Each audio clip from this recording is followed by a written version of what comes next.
Hey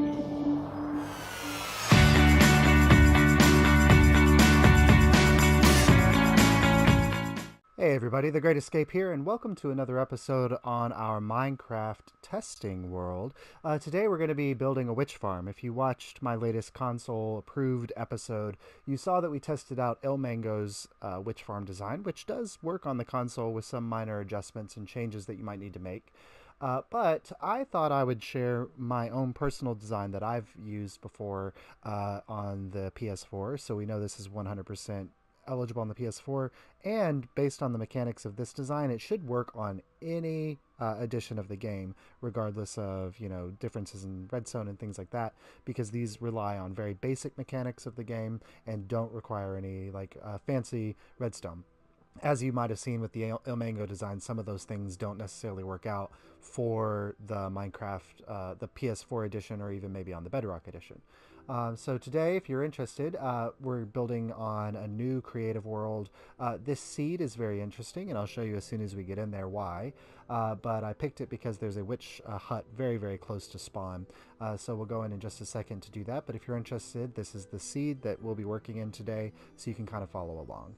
And if you notice any adjustments or changes to the microphone quality or anything like that, I did just buy a new microphone. If you think that the sound is great, or if you have any suggestions for how to improve it, please let me know. But I do think it is better than the headset that I was using before. So let's go ahead and pop into the world and get started. So all the materials that you're going to need for this project are in here, and it's not a super cheap project, but it is definitely a little maybe cheaper than if you looked at some of the other designs that use 15 or 20 observers and I don't know 50 some odd pistons and things. This might be a little bit cheaper, so you guys have to weigh your resources and what you have available, but this is what you've got. So you're going to need 2, maybe 3 stacks of building blocks of some kind, about 5 or 6 stacks of slabs. Most of that's going into the roof, so I think the roof is about 304 slabs, and then you're going to need a handful for other building concerns. About 2 stacks of stained glass. You might need a little bit more than that, but again, like, all of these materials are, you're just building standard building materials. You can build them out of anything you want, so it's kind of there. The glass, you can build any color glass or whatever, and you might need a little bit more than that. However, for the circuitry, this is exactly what you're going to need. You'll need 27 dispensers. You'll need 3 observers, 1 regular piston, 4 sticky pistons, 4 hoppers for the actual system, and then 1 if you are for your to catch their drops, 2 blocks of redstone, 1 repeater, 4 comparators. You'll be safe with about a stack of redstone dust and 3 observers. All right, so we spawn into the world, and I think we're in extreme hills biome. I think that's the best. And then right over here, there's a ship. And then I think it's off in this direction. There's another ship right there.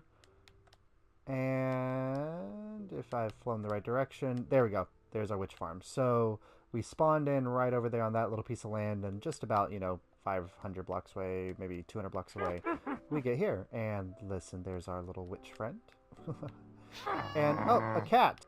All right, so if you're unfamiliar with witch farm bounding boxes, they kind of look like this. So kind of at this space right here, so it doesn't actually include, well, it does include these boxes, so it's anything that's within the actual construction of the witch farm. However, if you have long pylons like this, that area down there is not within the bounding box. So if you come out 1 block from that post, and it's 2 down from the base of the structure, you can go 1, 2, 3, 4, 5, 6, 7, and then it's 1, 2, 3, 4, 5, 6, 7, 8, 9, 1, 2, 3, 4, 5, 6, 7, and then 1, 2, 3, 4, 5, 6, 7, 8, 9. So it's a 7 by 9 kind of rectangular surface, and then it actually goes up 7 blocks from there. So 1, 2, 3, 4, 5, 6, 7. So if you notice, it's the base structure here, and then up 7 blocks, which includes 2 blocks of air above the base. So if you use a 2 high spawning platform, you can get, let's get some color on this so it's a little bit easier to differentiate. So if this is the first platform here, and then 1, 2, second platform here, 1, 2, third platform there, and then you would have your roof at, with a, we'll do a slabs, your roof at this height here. So that is kind of the structure or the outline of our witch farm. And of course that goes all the way around and it boxes the whole thing in. But that's the kind of the basics of witch hut farming. So let me go ahead and actually, now that I've built in my bounding box and I know where everything is, I'm going to go ahead and take out the witch farm, so I'll be right back. Alright, so my witch farm is gone, and I have a cat. Oh, that's bad. So our witch farm's gone. So the next thing you want to do is actually build up the structure of your spawning platforms. So that's going to come around like this.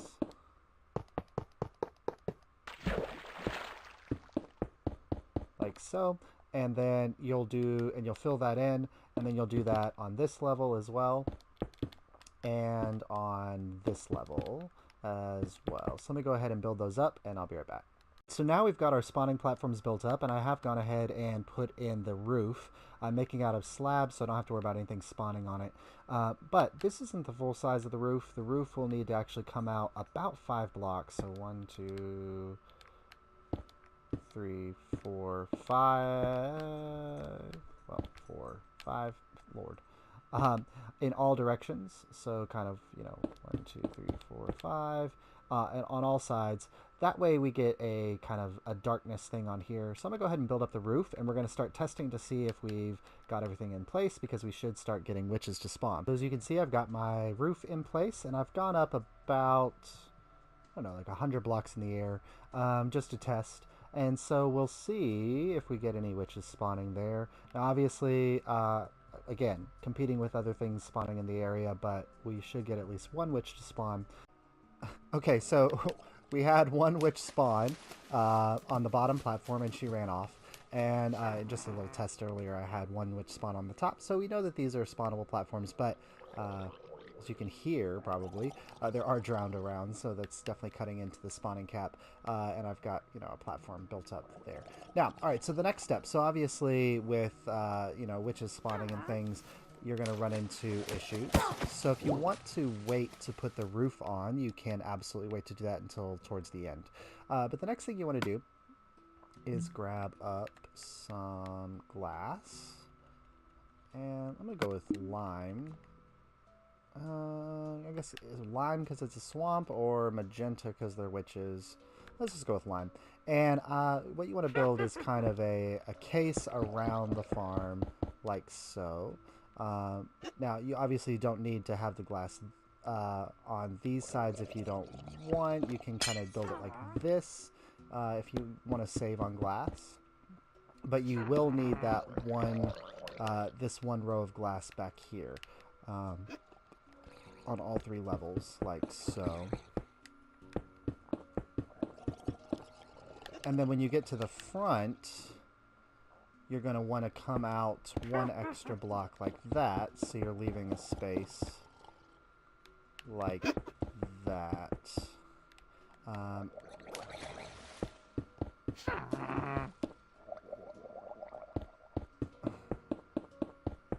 So each of your layers will look like this. Alright, so your farm should look something like this. You've got if you come down here, you've got a chute going all the way up to the top on the front end, and then a line of glass like this on the back end. Now, the reason this is glass is because that's a non-spawnable block, so you won't have any mobs spawning there. Now, here, you can use any block. It doesn't have to be iron blocks, obviously. But you do need a line of blocks like this behind each of those pieces of glass, and then on each of those blocks you're going to put one of your dispensers. Then you're going to want to put water buckets in each of those and go from there. So iron for the water buckets, the cost of the dispensers, So, you know, this is probably the most expensive part of the farm. So let me load up all these dispensers and we'll be right back. Alright, so with our dispensers fully loaded, that's the interior of the farm complete. This is kind of all we need to do to make sure it's ready to go and done. If you want to go ahead and block in this part of the farm, you can. It's not necessarily required because, you know, the witches aren't one high mobs, so they're not going to be able to escape out of there. But if you prefer not to have those open areas like that, you can do that. So that's fully blocked in. And then back here where the dispensers are, you just want to go ahead and fill in this space like this on each level.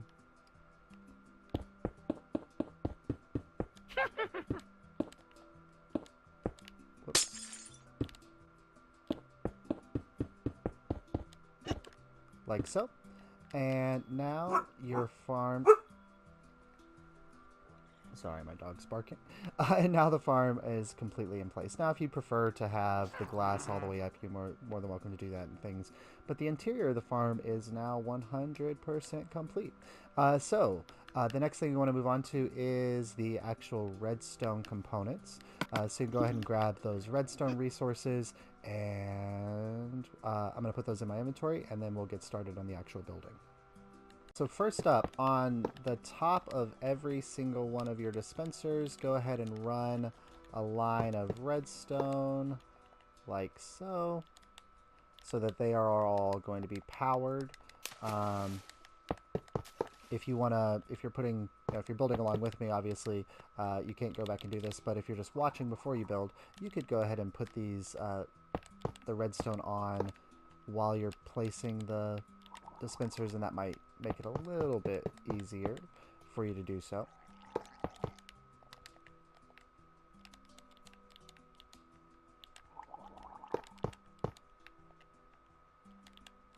Like so, like that. Alright, now, off of each of those areas, so I'm going to put a block here, here, and here on each one. And then we're going to place an observer like that. And this is partially to check to make sure that they're all running properly, that you've built it right, so you shouldn't have water, you know, coming off like that. If you want to depower those, you can. Whoops, that's not right. If you want to go ahead and depower those, you can. But this is just to kind of check to make sure that they're working properly. Like that. Now, from each of these, we need a kind of a redstone line. So I'm going to place a block in front and redstone on each one. If you want to wait on the observer, so you don't have to constantly hear that clicking, you're more than welcome to do so. But we need a redstone dot right there. And then, let me grab some slabs.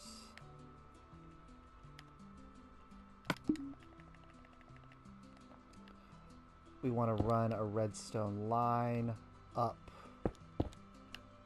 like this.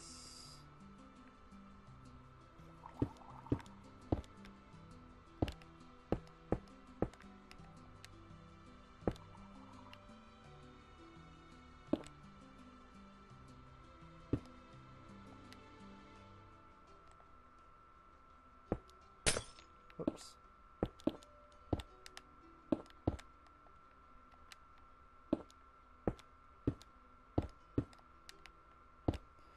And then we'll need dots there, here, here, here, here, and here.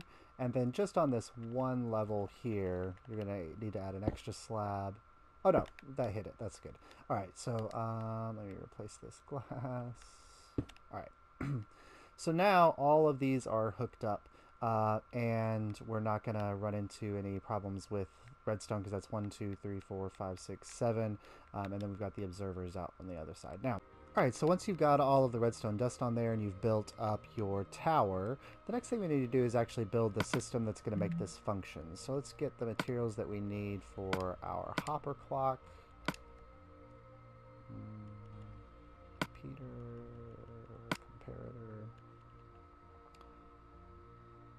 and dust. All right. Now, from here, we want to go out one, and then put a repeater here. And then I'm going to leave this block blank, but there's going to be a redstone dust there. So I'll just put it there for just now so you can see. And then from there, we need a block right there. And now we can actually build the hopper clock. So starting right here, we need 2 hoppers facing into one another. So if you click and do that, so now those 2 hoppers are facing into each other. I'm going to place a comparator coming out either side like so. And then on the one that's closest to the farm, so over here, we need just a regular piston right there and a redstone dust right behind it like that, connecting into that repeater. Now I'm going to go ahead and break this dust. We're going to add, this is going to be the last piece of dust that we add at the end to make the whole system function, because otherwise the farm is going to start functioning while we're building it. We don't want that to necessarily happen. Now, right off of the end here, let me pull out... Oh, my pick block's not working. There we go. We need another block right here. Now, on this one, we need a sticky piston. And then a redstone dust right behind it. So this looks like a traditional hopper clock if you're familiar with etho hopper clocks, except that this one right here is a piston. Now what this does is, if I place my redstone block right there, normally with hopper clocks, you put items in and it passes the items back and forth forever and ever and ever, and it gives out a typical pulse that you could use. But with this one, the items will pass from one side to the other, and then they'll pass back, but then this piston will not extend again because it's not being pulled back by the other piston over there. So it'll wait for another pulse to come through before it activates. So this is really useful because if it was a traditional hopper clock, we would have the water being on for the exact same amount of time that the water's off, and we don't want that. We want the water on for less amount of time. So by using this system, the water will be on for about 10 seconds, enough to flush out any mobs that are in the system. But then it'll be off for about a minute, which will give them plenty of time to respawn before they're flushed again. So this is a really useful system. And I've actually, after kind of figuring this out and designing this, I've actually added this to some other mob farms that I use that have flushing mechanics as well. Now, to activate this one, whoops, in this hopper right here, we want to add about 12 items. Or you can do 13, that's also fine. And you'll see that the system activates, and then it pushes back, just like a regular hopper clock. But then it retracts, and the system doesn't restart again, and it won't restart again until a pulse comes through here. So now we need to get the pulse that's actually going to go into that. So let me see. Coming right here, you want to put a block and a redstone dust off of that block.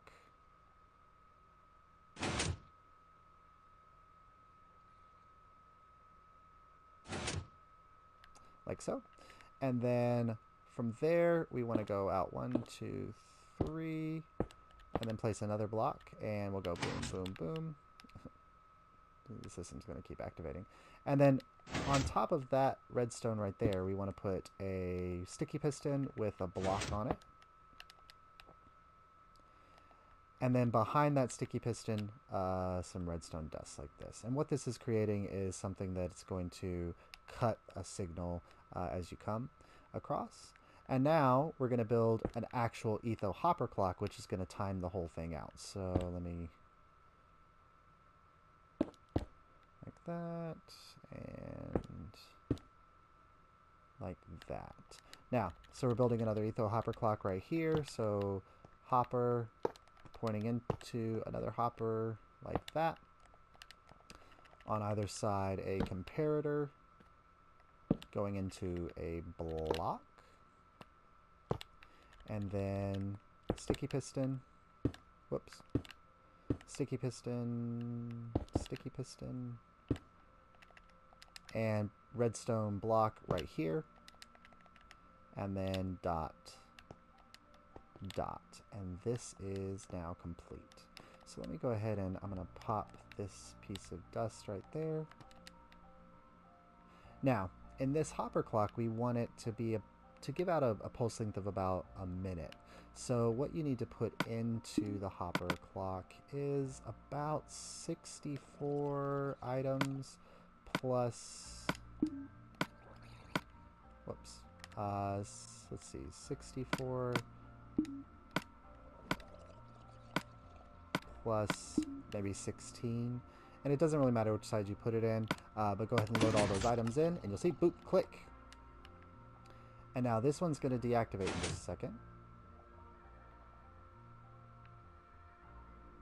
And that'll flood out the water.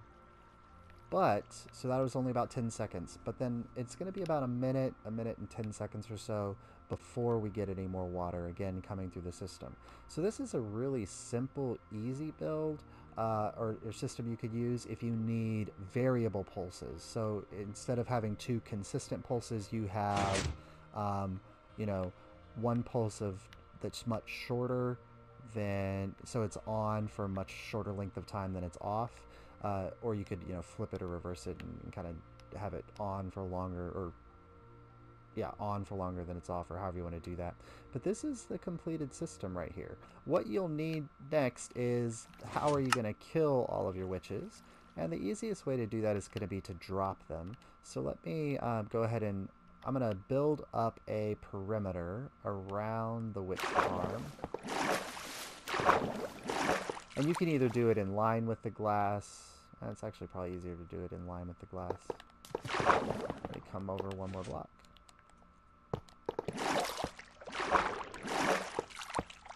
Like so. And then you want to build that all the way around, all the way down to the bottom. Alright, so we have filled in the complete area, and I've kind of sponged it out. Of course, you can use sand to fill it in and then dig it out and everything like that. Now, you don't actually necessarily need to empty it all out of water, but it is a little bit easier to work with. Now, this whole area down here would be spawnable because it's in the dark. I drink a night vision potion so you can actually see. So my recommendation is, rather than using torches, because there's a chance that, you know, some of the ambient light will get up into the farm from the torches, that you just use slabs to slab everything together. So I'm clearing out and make this flat. And I'm going to slab this whole area here. Now what we want to build is kind of a drop chute. So whatever block you want to use off the edge of your farm. Now, we obviously don't want the witches to all kind of die spread out like this. So we're going to kind of take them off in this direction. So if you grab a water, not a lava bucket, if you grab a water bucket, which I apparently didn't grab because I grabbed a lava bucket, you place a water bucket here, and that's going to run this way. And you'll notice it doesn't quite get all the way to the edge. So if you dig out, boom, boom, like that, you're going to get it all the way to the edge. Now, you can take this as far as you want to go this way. My suggestion might be to just right here, make sure you have 2 block clearance, go down, down, and then if you place a block here to stop the water for just a second, and then put a sign right here. I put the sign in completely the wrong spot. Put a sign right there. Then you will have something where the witches will come down here, and boom, they'll fall in. Now, let's see. So I've got night vision. So if I go down 1, 2, 3, 4, 5, 6, 7, 8, 9, 31, 32. Let me just double check that if a witch falls from that height, and she died down here. Good. All right, so so this is where all of your witches are going to fall and die, and about 32 blocks should be enough. So down here you can create your collection area. You know, if you have a chest and, you know, a hopper. Whoops. Any of the witches that fall in there will fall into that. And so you can build a little collection room here, you know, connected to a walkway or whatever. So that is the completed design. Feel free, of course, to go back and rewatch any areas that you need to watch again to, you know, kind of figure out, you know, to rebuild the timing systems here or anything like that. But as far as the farm, that's complete. All right, so thank you so much for joining me. This has been The Great Escape today, and if you enjoyed this video or learned something, then please drop a like. It really does help the channel when you put a like down at the bottom, so let's see how many likes we can get on the video. And if you really enjoyed it and want to see more like it, then please subscribe. But thank you so much. This has been The Great Escape, and I will see you next time.